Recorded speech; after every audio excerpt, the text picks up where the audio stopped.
In King David's time, the Ark of the Covenant, which was a great golden chest that held the 10 Commandments and represented God's presence among the Israelites, had been held captive by the Philistines.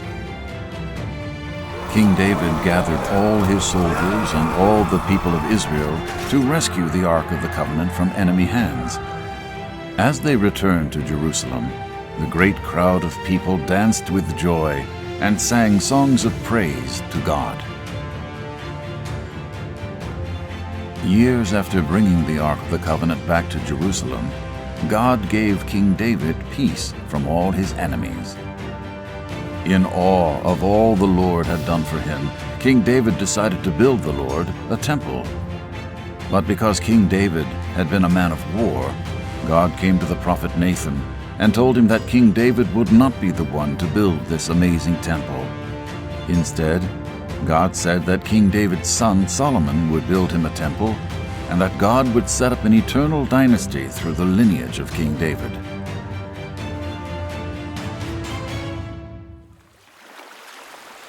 As King David came to the end of his life, he made preparations for Solomon to build the temple.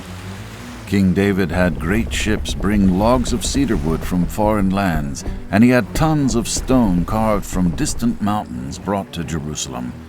He ordered iron and more bronze than could be weighed to make nails and other fittings for the great temple.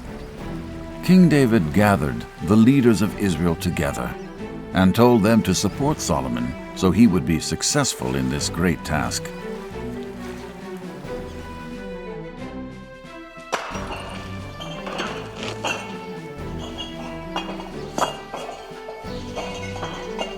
For more than 7 years, Solomon embarked upon the great work of building the temple. When it was finished, it stood 4 stories tall and 90 feet long. The interior of the building was completely covered in cedar wood, decorated with beautiful carvings of fruit and open flowers.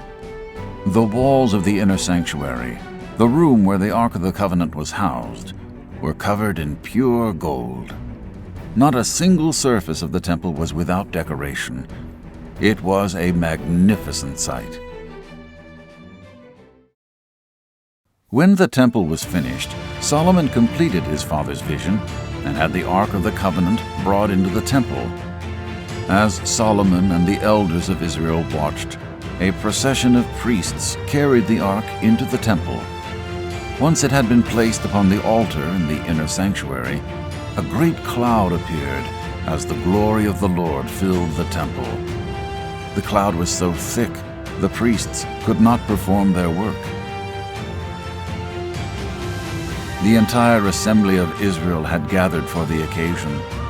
After seeing the glory of the Lord fill the temple, Solomon prayed to God, praising his glory and faithfulness. Solomon prayed that God's people would live according to God's word and purposes.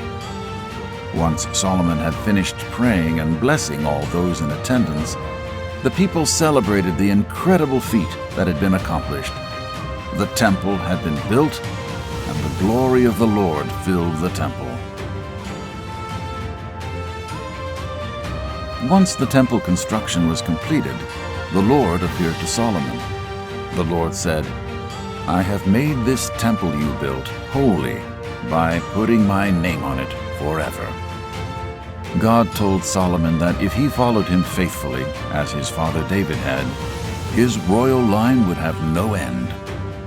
God challenged Solomon, as he instructs us all, to follow him faithfully.